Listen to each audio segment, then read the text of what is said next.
All right, so we are standing on the end of the road that used to be, I believe it was Bayberry Drive, Baltimore Boulevard, one of those. But it was, it's right behind us. And this here is the cul-de-sac where it ended. And it's all right here.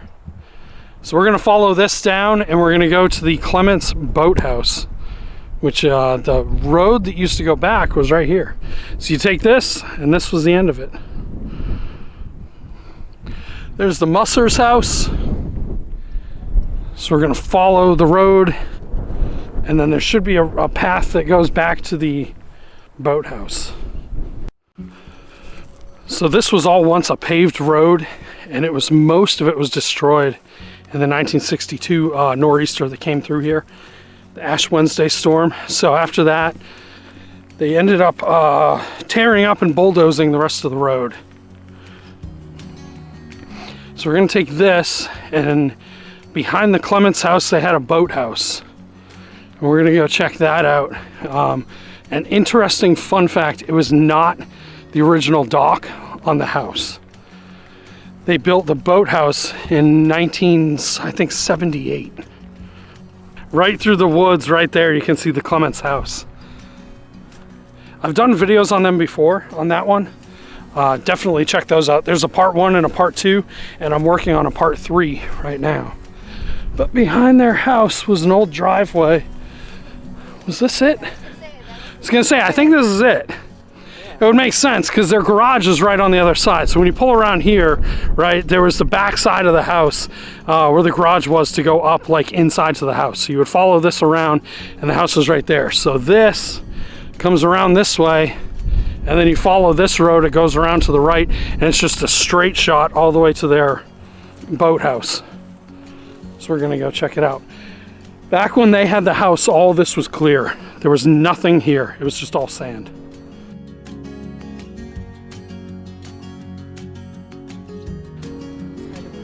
Which is, yeah. There's another post. I think those might have been put in by the Park Service. I don't think John's family had anything to do with those. They might have, but I don't think they did. All right, so like I was telling you, the house was right here. The original dock was over here somewhere.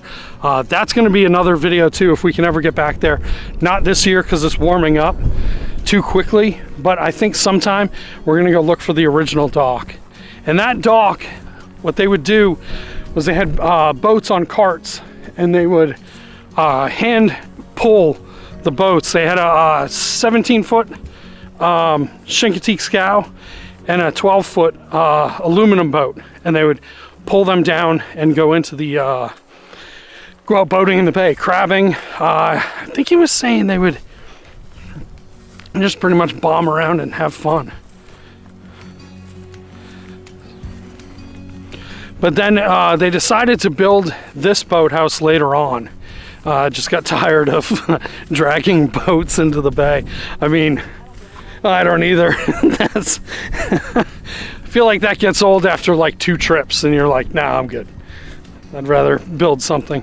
But once we get to the boathouse, I'll explain all the boathouse and what they had and the history of it and all that. It's really interesting. Don't quote me on this, but I think that the majority of this was all widened right here by the Park Service, and it was all Bob's doing, where they were supposed to be maintaining it, and he had complained to them and basically said that it was in their agreement, or that they settled with, that the Park Service was supposed to maintain it, and they came through and cut it all, which is pretty genius of him. That way he doesn't have to do it. Bob was extremely smart.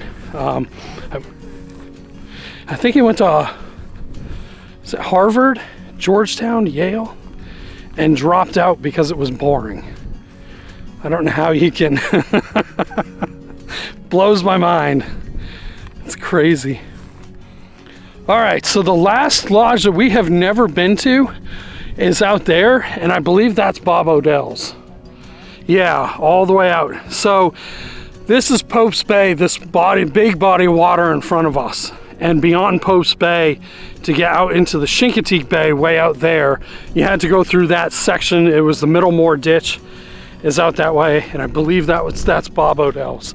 We're gonna make it out there one day. It's a boat in only, so we haven't made it yet, but we'll make it out there. But the Clements Boathouse is straight in front of us.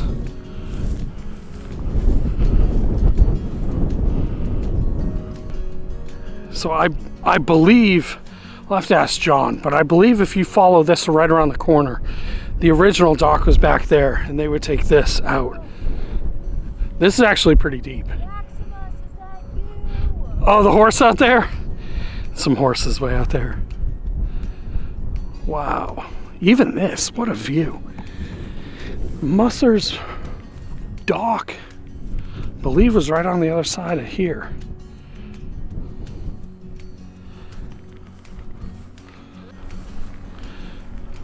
There it is. There's the boathouse, built in 1978. The top part of it, up there, those windows, was an apartment. Pretty much used for storage. Had a little kitchen up there, little oven, full electricity, which is all collapsed now, but the bottom was, it had the dock out here, and then it had underneath, there was two little boat slips in there. One of them was for John, the other one was for his dad. Yeah, it's all collapsed now.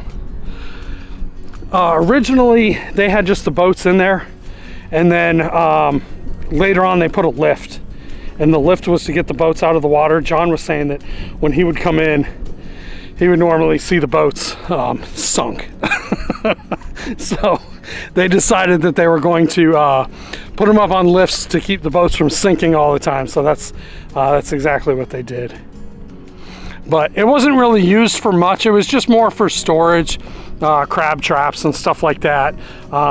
If they ever had like friends that wanted to stay here, I guess they had the place to stay. The house is literally only right back there. It's not far. John was saying he also had like a little mini bike too that he would bomb around in, much like Jim at Musser's. And that was one of his things, was to he could drive to the boathouse if he wanted to. This is awesome. Like I said, it's at full electricity. Here is actually inside. You can see the light bulb there. They still have remains of some crab traps down here.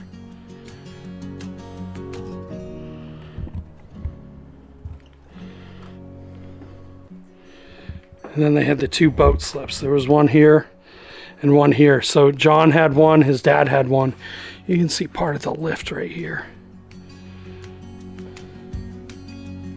But this, they had the 17-foot Chincoteague scow, and then John had his boat, little 12-foot with a Evinrude.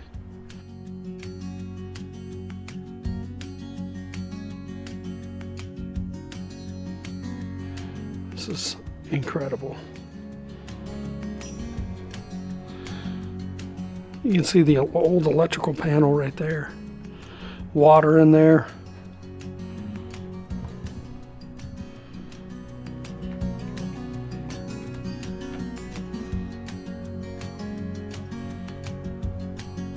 And this is all remains of the apartment that was upstairs. Yeah. I think that's part of the refrigerator, that metal piece. I know. What a view, though.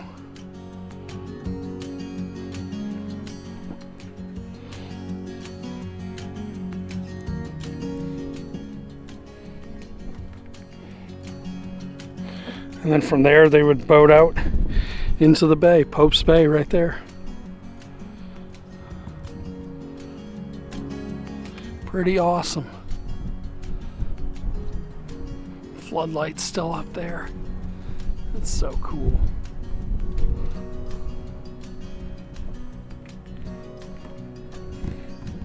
Here's the back side of it, but that's where you drive the boats in, and up top was all the apartment. It's wild. It's sad to see it like this too. It's such a cool piece of history of Assateague. But yeah, they take the boats right out here.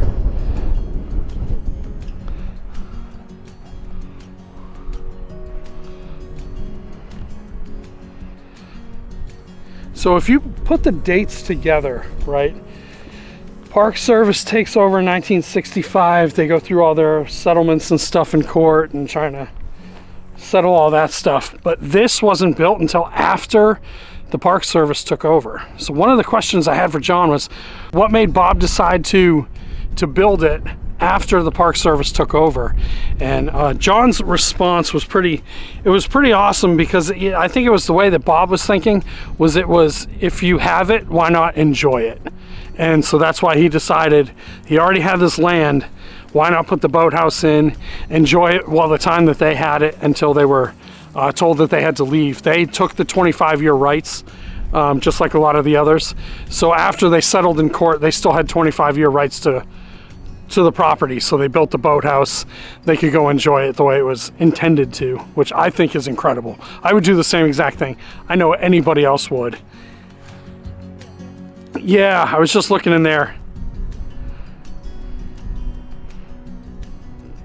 It's hard to even imagine as like a young kid or teenager growing up here, taking your boat out right into the bay. It's so awesome. And right here was remains of another dock. There's a piling there. Should be another one over here. Yeah, right here. So they could pull their boat right in here. So that's it. That's the Clements Boathouse. Super, super cool. Love it. I wish I could have seen it like back in its like heyday of when they had it. I mean, that's awesome. The freedom that they had from out here. Imagine like driving your car down here to go to your boat, to go crabbing or do whatever you felt like doing. He owned about 30 acres, so it's, yeah, it's awesome. Awesome to think about that this was once your place. So that's it. We're gonna enjoy our walk back down the road, but this was a fun one.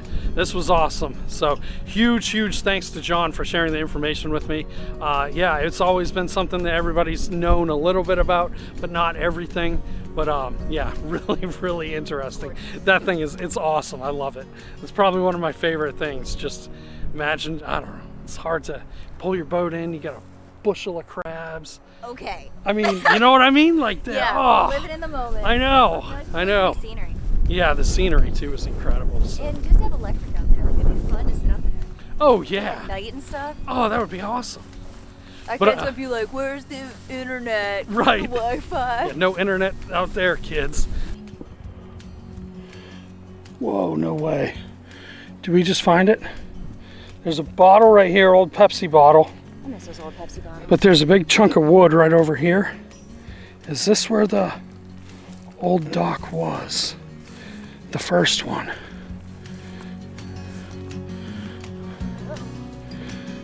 That's definitely a piece of large chunk of something. It would make sense because all this is all cleared. There's a little piece of wood right there. I'll have to ask John.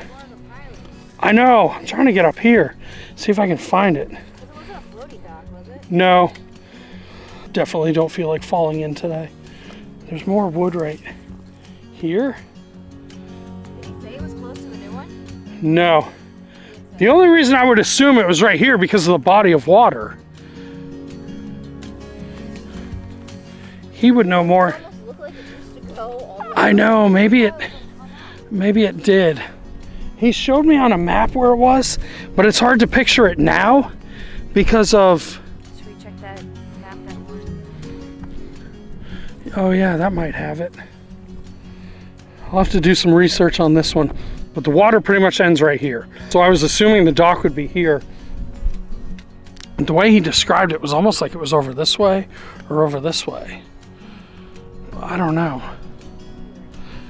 Yeah, really, could be anywhere, really. But that's the only sign that gives it away for me is that large piece of wood. I don't see any pilings or anything.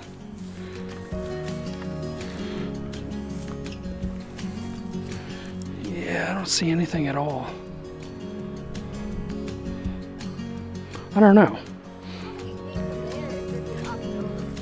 No, I don't think so. Because that's a no, we're not. That's a big piece of wood, unless it was like along the side. I don't know. I'll have to ask him, check some maps, and see if we can find the original one.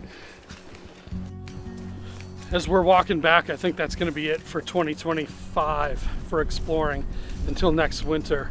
It's heating up pretty quick. It's close to 60 today. Bugs start coming out, critters start coming out, and we avoid this place like crazy. We love going to the beach and going out there, but we never go into the woods this way. So, As long as there's not westward winds. right, Nothing west coming winds on the beach, don't come out here. The flies are so bad you won't even last 5 minutes. Horrible. in the water. It's rough. Yeah, and they're like the little black, like they look like house flies, but they bite. But so this will be it. I do have the Clement stuff that I'll be working on. The part 3 for that one. That one I can still come out here because their house is pretty close to the beach, so it's not out in the woods like out here. But other than that, that's it for this year. Next year we'll go explore some more. This year was a lot of fun. Found a lot of cool stuff. Found So the house. yeah, found the apartment building. Yeah, we found a lot of stuff this year. It was fun. So with that, we'll say goodbye to the woods of Assateague until next year. So appreciate you watching, and yeah, we'll see you on the next one. He didn't do it. Saw the two horses fighting.